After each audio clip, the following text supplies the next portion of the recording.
আমার স্বামী রোজ শহর থেকে বাড়ি আসার সময় আমার জন্য পান আনতো, আর আমি সেটা খুব ভালোবেসে খেয়ে নিতাম। কিন্তু কেন জানি না, তারপর আমি অজ্ঞান হয়ে যেতাম। সকালে যখন জ্ঞান ফিরত তখন আমার সারা কাপড় ভিজে থাকত। একদিন আমি ওর নিয়ে আসা পানটা ফেলে দিই আর অজ্ঞান হয়ে যাবার ভান করে শুয়ে থাকি। তারপর আমার স্বামী আমার সাথে যা করে সেটা শুনলে আপনার গায়ের লোম খাড়া হয়ে যাবে। কারণ বিয়ের প্রথম রাতেই আমি হলুদ রঙের নাইটি পরে স্বামীর ঘরে যাই, যাতে আমার স্বামী আমার দিক থেকে চোখ ফেরাতে না পারে। আমি একটা গ্রামের মেয়ে। এই নাইটিতে আমাকে আমার এক বন্ধু দিয়েছে, যার শহরে বিয়ে হয়েছে। সে আমার স্বামীকে হাতে রাখার অনেক রকম কৌশল বলেছে। আমার স্বামী সবুজ ঘরে ঢুকে আমার নাইটিটা দেখে থমকে দাঁড়ায়। ও তো আমাকে গ্রামের একটা সাধারণ মেয়ে ভাবে। সবুজের সামনে নাকি পড়ে থাকতে আমার খুব লজ্জা লাগছিল। কিন্তু এখনো আমার স্বামী আর আমাকে ওর মন জয় করতেই হবে। আমার বিয়ে নিয়ে অনেক স্বপ্ন ছিল, আর আজকের রাতটার জন্য আমি বহুদিন ধরে অপেক্ষা করেছিলাম। যখন ঘনিষ্ঠ হওয়ার সময় এগিয়ে আসছিল, আমার বুক ধড়ফড় করতে লাগলো। সবুজ আমার কাছে আসে আর আমার হাতটা ধরে বলে, তোমাকে খুব সুন্দর দেখতে লাগছে। এই একটাই কথা আমার জীবনটা আরো রঙিন করে দেয়। সবুজ তার পকেটের ভেতর হাত দেয়। আমি ভাবলাম ও হয়তো আমাকে বিয়ের প্রথম রাতে কোনো উপহার দেবে, কিন্তু যখন পকেট থেকে হাত বার করলো, আমি অবাক হলাম। আমি দেখলাম ওর হাতে একটা পানের কাগজ। সবুজ সেই কাগজটা খুলে আর বলে, আজ বিয়ের প্রথম রাতে আমি নিজের হাতে তোমাকে মিষ্টি পান খাওয়াবো। সবুজের কথা শুনে আমার মুখে হাসি ফুটে ওঠে। ও বলে যে ও শুধু আমার জন্য শহর থেকেই পান বানিয়েছে। ভালোবেসে ওই পানটা আমাকে খাওয়ায়, আর আমিও খুশি হয়ে খেয়ে নিই। পানটা খুব মিষ্টি ছিল। সবুজ আমার চোখে চোখ রেখে ভালোবাসার কথা বলতে থাকে, আর আমি নিজেও জানি না আমি কখন ঘুমিয়ে পড়ি। কিছুক্ষণ পর আমি জ্ঞান হারিয়ে ফেলি। সকালে যখন আমার ঘুম ভাঙে তখন ঘড়িতে 10টা 20 বেজেছিল। আমার জামাটা পুরো ভিজে ছিল। আমি ভাবতে লাগলাম যে রাতের জন্য আমি এতদিন ধরে অপেক্ষা করেছিলাম, সেই রাতে আমি কি করে ঘুমিয়ে পড়লাম। তারপর আমার সবুজের কথা মনে পড়ল। কে জানে ও কি মনে করল কিনা। আমার জামাটা ভিজল কি করে? সবুজ ঘরে ছিল না। আমি চটপট জামা কাপড় ছেড়ে স্নান করে তৈরি হয়ে নিলাম। আমি যখন চুল আঁচড়াচ্ছিলাম তখন সবুজ ঘরে ঢোকে। তার মেজাজ খুব খারাপ ছিল। সে কোনো কথা বলল না। আমি যখন ওর সাথে কথা বলার চেষ্টা করি ও খুব রেগে যায়। এটা আমার অসুস্থ লাগে। আমি ঠিক করলাম আমি যেভাবেই হোক ওর রাগ ভাঙাবো। ওই ঘর থেকে চলে যাবার পর আমার মাসিয়ে, এখন আমার শাশুড়ি, তিনি আমার ঘরে আসেন। আমার চোখে জল দেখে উনি জিজ্ঞেস করেন, কি হয়েছে বোমা? আমি বললাম যে আমি সবুজকে লাগিয়ে দিয়েছি মা। মা বলে, আমি এক্ষুনি ওর সাথে কথা বলছি। কিন্তু আমি মাসির হাত ধরে তাকে অনুরোধ করি সে যেন সবুজকে কিছু না বলে, না হলে ও আরও রেগে যাবে। আমার কথা শুনে মাসি চুপ করে যায় আর বলে, ছোট ছোট ব্যাপারে অভিমান করো না। কয়েকটা দিন সবুজের সাথে থাকলে তুমি ওর স্বভাবটাও খুব ভালো করে বুঝতে পারবে। আমি মাসির কথা শুনে মনে জোর পাই। মা বাবার আদরের মেয়ে হওয়ার সাথে সাথে আমি মা ছিল খুব আদরের। আমার ছোটবেলা থেকেই ইচ্ছে ছিল আমার বিয়ে যেন মাসির ছেলে সবুজের সাথে হয়। আমার যখন 15 বছর বয়স হয় তখন মাসি আমার সাথে দেখা করতে আসে আর আমাকে মিষ্টিমুখ করায়। আমি খুব খুশি ছিলাম, কারণ মাসি আমাকে খুব ভালোবাসত। তাই মা বাবাও এই বিয়েতে আপত্তি করেনি। সবুজ শহরে একটা ভালো চাকরি করে। সকালবেলা কাজে বেরিয়ে যেত আর রাতে বাড়ি ফেরে। ছেলে রোজগারের টাকা দিয়ে মাসি গ্রামে একটা বড় বাড়ি তৈরি করে। আমার আর সবুজের অনেক বছর দেখা হয়নি, কারণ ও বেশিরভাগ সময় শহরে থাকত। যখন বাড়ি আসতো তখন আমাদের গ্রামে আসার সময় পেত না। আমাদের বিয়ে ঠিক হওয়ার পরেও আমার সাথে দেখা করতে আমার গ্রামে আসেনি। এটা নিয়ে আমার মনে অনেক প্রশ্ন জাগে। একদিন যখন মাসি আমাদের সাথে দেখা করতে আমাদের গ্রামে আসে, তখন আমি তাকে কথায় কথায় জিজ্ঞেস করি যে সবুজ কেন আমাদের গ্রামে আসে না। মায়ের কানে যখন এই কথাটা যায় তখন মা আমাকে একটা চড় মারে আর বলে, তোর লজ্জা করে না নিজের হবু স্বামীকে নিয়ে সব প্রশ্ন করতে? মাসি মুচকি হেসে বলে, কেন আসবে না? ওর যখন সময় হবে ও নিশ্চয়ই আসবে। ওর গায়ে এখন শহরের হাওয়া লেগেছে। আজকাল খুব কম কথা বলে। ও আর আগের মতো নেই, খুব গম্ভীর হয়ে গেছে। মাসির কথা শুনে মা বলে, যখন ছেলেদের উপর সংসারের দায়িত্ব এসে পড়ে তখন তারা এইরকম গম্ভীর হয়ে যায়। আমার মেয়ে এখনো বুদ্ধিশুদ্ধি হয়নি যা মনে আসে, তাই জিজ্ঞেস করে বসে। মা রেগে আমার দিকে তাকায়, আর আমি ওখান থেকে উঠে নিজের ঘরে চলে আসি। মাসি চলে যাওয়ার পর মা আমাকে অনেক কথা শোনায়। মা কত কি না বলল, কিন্তু আমার কোনো কথাই কানে এলো না, কারণ আমি তখন নিজের খেয়ালে মগ্ন ছিলাম। আমি এই ভেবে খুশি ছিলাম যে আমার হবু স্বামী একজন শহরের লোক। শহর থাকা আমার অনেক দিনের ইচ্ছে। মাসি বিয়ের জোগাড় যন্ত্র করার জন্য 10 মাসের মতো সময় চেয়ে নেয়, আর এই 10 মাস আমি শুধু স্বপ্ন দেখতে থাকি। তখন কি আর আমি জানতাম যে একদিন আমার সব স্বপ্ন ভেঙে চুরমার হয়ে যাবে।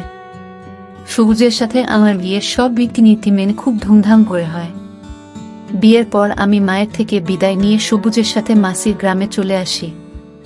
মাসি আমাকে পেয়ে খুব খুশি ছিল, কিন্তু বিয়ের প্রথম রাতে ঘুমিয়ে পড়ার জন্য সবুজ আমার উপর খুব রেগে গিয়েছিল। সে সারাদিন আমার সাথে কথা বলেনি। আমি সারাদিন ওর পিছন পিছন ঘুরতে থাকি, কিন্তু ও আমার দিকে ফিরেও তাকায় না। সবুজ ছাদে গিয়ে বসে রইল, আর তাই গ্রামে মেয়েদের ছাদে যাওয়া বারণ। তাই আমিও ওর পিছন পিছন ছাদে যেতে পারিনি। রাতের বেলা ঘরে আসে, তখন আমি কেঁদে কেঁদে চোখ ফুলিয়ে ফেলেছি। ও আমার পাশে এসে বসে আর বলে, আমাকে ক্ষমা করে দাও। আমার খুব মাথা গরম হয়ে গেছিল।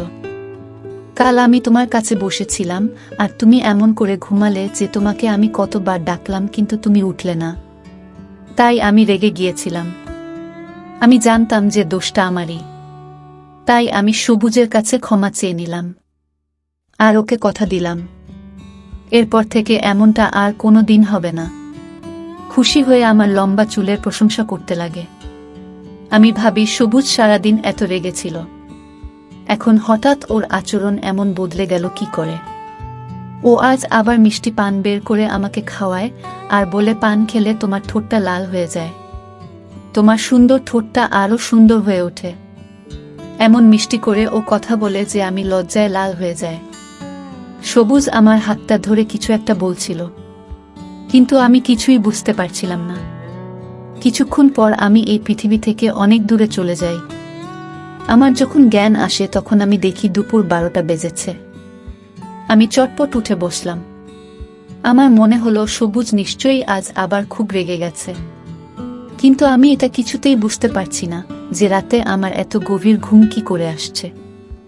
আমার জামা কাপড় পুরো ভিজে গিয়েছিল, আমার শীত করছিল।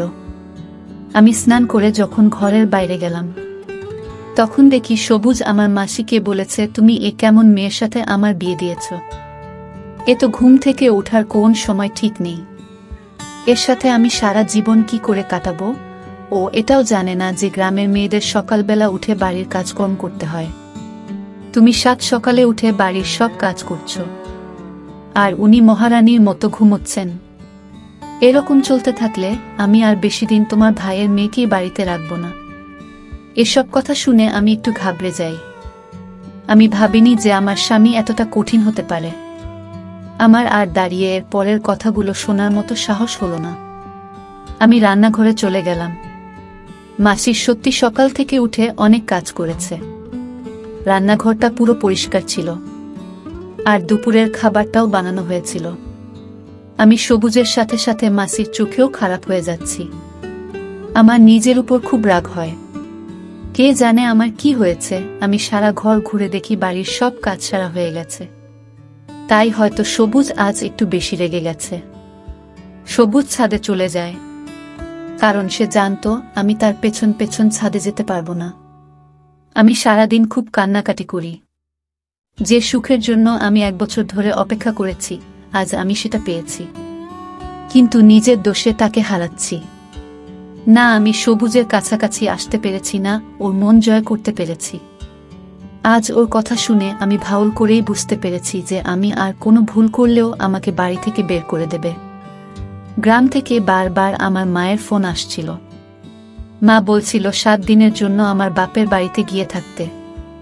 বিয়ের নিয়ম অনুযায়ী বিয়ের পর মেয়েদের 7 দিনের জন্য তাদের বাপের বাড়ি গিয়ে থাকতে হয়। কিন্তু আমি যেতে চাইছিলাম না, কারণ সবুজ আমার উপর এমনিতেই লেগেছিল। তার উপর যদি আমি বাপের বাড়ি চলে যাই তাহলেও হয়তো আর কোনোদিন আমার সাথে কথা বলবে না। রাতের বেলা সবুজ ঘরে আসে। আমি অবাক হয়ে গেলাম এই দেখে যে ও হঠাৎ এত ভালো কি করে হয়ে গেল। আমার পাশে বসে আমাকে জিজ্ঞেস করে, তোমার মা কেন ফোন করেছিল? আমি সব কথা ওকে বলি। ও বলে, ভালো কথা, তুমি চলে যাও, না হলে তোমার মা বলবে আমি তোমাকে যেতে দিচ্ছি না। কাল থেকে আমার অফিস শুরু হয়ে যাবে। আমি ভোরবেলা বেরিয়ে যাব আর রাতে বাড়ি ফিরব। তুমি 1 সপ্তাহ ওখানে কাটিয়ে এসো আর মাকেও তোমার সাথে নিয়ে যাও।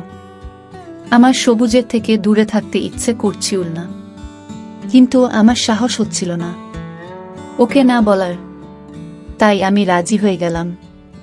ও আবার মিষ্টি পান বের করে আমার মুখে ঢুকিয়ে দেয় আর বলে, তুমি এটা আস্তে আস্তে খাও, কোনো তাড়া নেই। এটা শহর থেকে আনা খুব ভালো পান। এটা খেলে তোমার ঠোঁটটা লাল হয়ে যাবে আর তোমাকে খুব সুন্দর দেখাবে। সবুজ এরকম পরিবর্তন আমাকে অবাক করে দেয়। ও বাইরে যতটা কঠিন, ভিতরে ততটাই নরম। ভালোবাসতে জানে, আরও রাগ হওয়াটাই স্বাভাবিক। আমার ভুলের জন্যই ও রেগে যায়। সবুজ বলে, আমি মাকে বলে এসেছি যে তুমি কাল তোমার গ্রামে যাবে, ততক্ষণ তুমি আমার জন্য অপেক্ষা করো। সবুজের কথা শুনে আমি মুচকি হাসলাম। মনে মনে ঠিক করলাম আজ আমি কিছুতেই ঘুমোব না, এখানে বসে ওর জন্য অপেক্ষা করব। মায়ের কাছে যাওয়ার আগে আমি আমাদের মধ্যে সব দূরত্ব মিটিয়ে নিতে চাই। আমি তাড়াতাড়ি আমার নাইটিকা পরে নিলাম। আইন হাতে আমার ছবি দেখে আমি অবাক হলাম। ও ঠিক বলেছিল, আমার ঠোঁটটা পুরো লাল হয়ে গেছে। আমি বিছানায় বসে সবুজের জন্য অপেক্ষা করতে লাগলাম, কিন্তু সবুজের ফিরে আসার আগে আমি ঘুমিয়ে পড়লাম। সকাল 10টায় যখন আমি চোখ খুললাম তখন সবুজ কাজে বেরিয়ে গেছে। ও অনেক ভোরবেলা বেরিয়ে যেত, কারণ শহরে পৌঁছাতে 2 ঘন্টা সময় লাগত। আমার খুব কান্না পাচ্ছিল। আমার বিয়ের 1 সপ্তাহ হয়ে গেল, কিন্তু এখনো আমি সবুজের সাথে কোনো সম্পর্ক তৈরি করতে পারিনি। ওর রাগ হওয়াটাই স্বাভাবিক। আমি বুঝতে পারছি না আমার জামা কাপড় এত ভিজে গেল কি করে। আমি যখন ঘর থেকে বেরিয়ে এলাম তখন দেখলাম মাসি গ্রামে যাওয়ার জন্য তৈরি হয়ে বসে আছে। মাসি আমাকে দেখে বলে, সবুজ তো বেরিয়ে গেছে, এখন আমাদেরকে গ্রামের জন্য রওনা দিতে হবে। আমি মাসির সাথে গ্রামে রওনা দিলাম, কিন্তু আমার মনটা সবুজের সাথে শহরে চলে গেছিল। আবার আমার ওর সাথে স্বাক্ষর দেখা হবে। আমার বাড়ির লোকেরা আমাকে দেখে খুব খুশি হয়। সব থেকে বেশি খুশি হয় আমার ছোট বোন। সারা গ্রাম জেনে গেছিল যে আমি বাড়িতে এসেছি, তাই গ্রামের মহিলারা একজোট হয়ে আমাকে দেখতে আসে। আমাদের এক প্রতিবেশী মেয়ে আনিতা দিয়েছিল। সে আমার খুব ভালো বন্ধু ছিল, আর গ্রামে এসে আমি তার বিয়েতে আনন্দ করার সুযোগ পেয়ে যায়। গ্রামে খুব হই হুল্লোড় হচ্ছিল, কিন্তু আমার মনটা খারাপ ছিল। আমার সবুজের কথা বারবার মনে পড়ছিল। একটু অদ্ভুত ব্যাপার হলো, যবে থেকে আমি মায়ের কাছে এসেছি তবে থেকে আমার একেবারে ঘুম আসছে না। আর সবুজের বাড়িতে আমার রোজ রাতে ঘুম চলে আসতো। আমি জেগে থাকা অনেক চেষ্টা করতাম, কিন্তু পারতাম না। হয়তো আমার সবুজের জন্য মন খারাপ হচ্ছে, তাই আমি এখানে ঘুমোতে পারছি না। হলুদ মেহেন্দি পরানোর দিন আমাদের পাড়ার মাসির ছেলে ফিরোজ শহর থেকে আসে বোনের বিয়ে দেখতে। সে ছোটবেলা থেকেই গ্রামে যাতায়াত করত। সে আমাকে দেখে আমার পিছন পিছন ঘুরতে থাকে। তার নজর সবসময় আমার উপর ছিল। এটা মনে হয় আমার মাসি ও লক্ষ্য করেছিল। আমার খুব ভয় লাগছিল। এমনিতেই এখন সবুজ আর আমার সম্পর্ক ভালো নয়, তার উপর যদি মাসি এসব দেখে তাহলে আমার বাড়িতে জায়গা হবে না। তাই আমি বিয়ের বাড়ি ছেড়ে নিজের বাড়িতে ফিরে আসছিলাম, কিন্তু ফিরোজ আমার পিছনে আর রাস্তায় আমাকে থামিয়ে বলে সে আমাকে ভালোবাসে। আমি যদি চাই তাহলে সে আমার বাড়িতে বিয়ের প্রস্তাব পাঠাবে। আমি রেগে গিয়ে তাকে বলি, আমার বিয়ে হয়ে গেছে, এরপর থেকে যেন সে এরকম কথা না বলে। আমার কথা শুনে ফিরোজ বলে, শহরে আমার অনেক বড় বাড়ি আছে, গাড়ি আছে, আমি তোমাকে খুব সুখে রাখব। তুমি তোমার স্বামীকে ছেড়ে দিয়ে আমার সাথে চলো। আমি তোমাকে অনেক দিন ধরেই ভালোবাসি। আমি কি আর জানতাম যে তোমার 16 বছর বয়সে বিয়ে হয়ে যাবে। আমি তাকে বলি, সে আজ যা বলেছে আমি শুনেছি, কিন্তু এরপর যেন সে এরকম কথা মুখে না আনে, কারণ আমি আমার স্বামীকে খুব ভালোবাসি, আর তার একটা ভুলের জন্য আমার বদনাম হয়ে যেতে পারে। ফিরোজ তখন ফিরে যায়, কিন্তু আমার পক্ষে আমি তার বিয়েতে থাকা মুশকিল হয়ে পড়েছিল। ফিরোজ খুব জেদ ধরেছিলেন। লুকিয়ে লুকিয়ে তার ফোনে আমার ফটো তুলেছিলেন। যেমন তেমন ভাবে একটা সপ্তাহ কাটিয়ে আমি মাসির সাথে আমার শ্বশুরবাড়ি ফিরে আসি। সবুজ মনে হয় আজ তাড়াতাড়ি কাজ থেকে ফিরে এসেছে। আমরা দুপুরে বাড়িতে গিয়ে পৌঁছই। তখন সবুজ বাড়িতেই ছিল। সবুজকে দেখে আমি খুব খুশি হই। আমি নিজের জিনিসপত্র রাখতে নিজের ঘরে যাই, আর সবুজ তার মায়ের সাথে কথা বলতে তার ঘরে চলে যায়। আমিও ভাবলাম কিছুক্ষণ মাছি আর সবুজের সাথে বসে গল্প করে আসি, তারপর বাড়ির কাজকর্ম করব। তাই আমি ঘরের জিনিসপত্র রেখে মাসির ঘরের দিকে যাই। মাসির ঘরের বাইরে থেকে তার কথা শুনে আমার হাত পা ঠান্ডা হয়ে যায়। আমি ভাবতেও পারিনি যে আমার ঘর ভাঙার লোক আর কেউ নয়, আমার নিজের মাসি। মাসি সবুজকে বলছিল, আমি তোকে বলে গেছিলাম যে আমি ফিরে আসার আগে ডিভোর্সের কাগজপত্র তৈরি করে রাখতে, কিন্তু তোর কোনো খেয়াল নেই। বন্ধুরা, ভিডিও মাঝখানে একটা কথা বলতে চাই। আমি তোমাদের সর্বদা হাসি খুশি রাখার জন্য খুব কষ্ট করে ভিডিও বানাই, তাই তোমাদের কাছে অনুরোধ থাকবে অবশ্যই ভিডিওটি দেখে একটি লাইক করবেন এবং চ্যানেলটি সাবস্ক্রাইব করে পাশে থাকবেন। তো আমি নিজের চোখে দেখেছি তবু কত ভুল কাজ করে, কিন্তু তুই দেখেও না দেখার ভান করিস। সবুজ বলে, মা, আমার পক্ষে ওকে ছেড়ে দেওয়া সম্ভব নয়। ও আমার স্ত্রী আর আমি ওকে অনেক ভালোবাসি। ও হাজারটা ভুল করলেও আমি ওকে আমার জীবন থেকে মুছে ফেলতে পারবো না। সবুজ আমাকে ভালোবাসার কথা বলতে থাকে, আর মাসি আমার নিন্দা করতে ব্যস্ত হয়ে পড়ে। আমি বুঝতে পারছিলাম না এসব কি হচ্ছে। মাসি আমাকে কত ভালোবেসে এই বাড়ির বউ করে এনেছে, সে কেন আমার ডিভোর্স করাতে চাইবে?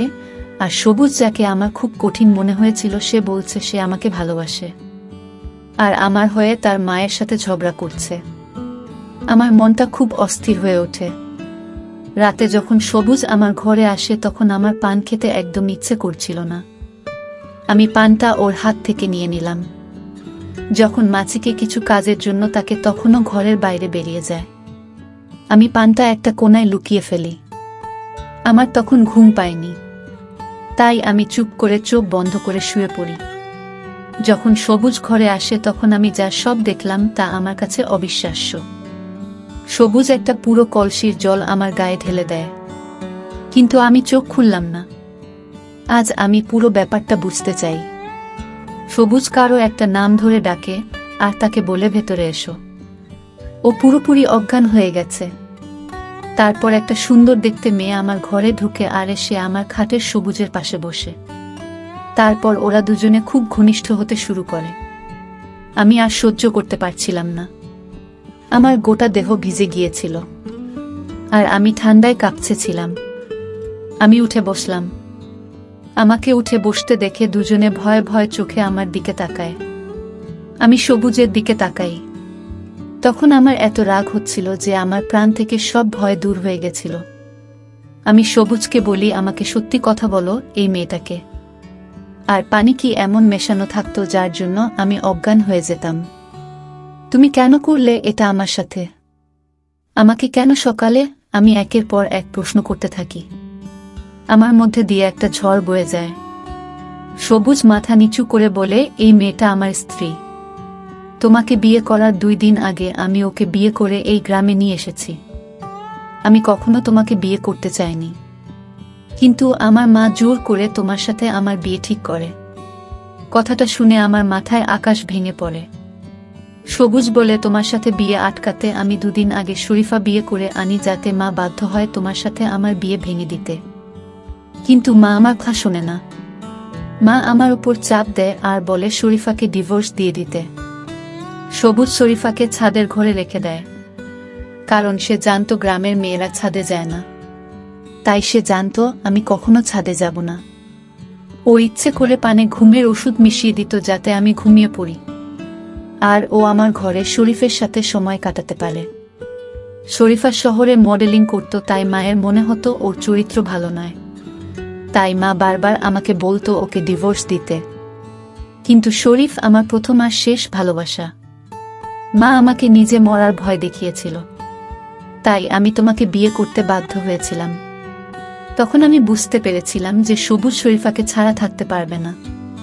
ও আমাকে সব সত্যি কথা বলে দেয়। সব শুনে আমার বলার মতো কিছুই ছিল না। আমি বুঝতে পারি যে সেদিন দুপুরে মাসির সবুজ আর শরীফা ডিভোর্সের কথা বলছিল, যার আমি অন্য মানে করেছিলাম। আমার এই অবস্থার জন্য সবুজ একা দায়ী নয়, আমার মাসিও দায়ী। মাসি সব জানতো যে তার ছেলে অন্য কাউকে ভালোবাসে আর তাকে সে বিয়ে করে ফেলেছে। তারপরেও সে জোর করে তার সাথে আমার দিয়ে দেয়। কিন্তু আমি এমন একটা লোকের সাথে সারা জীবন কাটাতে পারবো না যে অন্য কাউকে ভালোবাসে, আর যার জন্য সে আমাকে ঘুমের ওষুধ খাওয়াতে পিছপা হয় না। আমি আমার জিনিসপত্র গুছিয়ে নিলাম আর মাসিকে সালাম করে নিজের গ্রামের দিকে রওনা দিলাম। মাসি আমাকে অনেক আটকানোর চেষ্টা করে। মাসি বলে যে সবুজ শরীফাকে ছেড়ে দেবে আর পুরোপুরিভাবে তোমার হয়ে যাবে। কিন্তু আমি এমন একটা মানুষের সাথে থাকতে পারবো না যে আমাকে ভালোবাসা দিতে পারবে না। আমি মা বাবাকে বলে সবুজের থেকে ডিভোর্স নিয়ে নিলাম। আমার মা বাবা আমাকে খুব ভালোবাসে। তারা কখনই চায় না আমি এমন একটা লোকের সাথে সংসার করি। পাড়ার মাসির থেকে ফিরোজ খবর পায় যে আমার বিয়ে ভেঙে গেছে। তাই সে বিয়ের প্রস্তাব নিয়ে তার বাড়ির লোকেদের আমার বাড়িতে পাঠায়। কিন্তু আমি তাদেরকে বলে দিই, আমি এখন বিয়ে করতে চাই না। আমি এখন আরো পড়াশোনা করতে চাই আর নিজের পায়ে দাঁড়াতে চাই।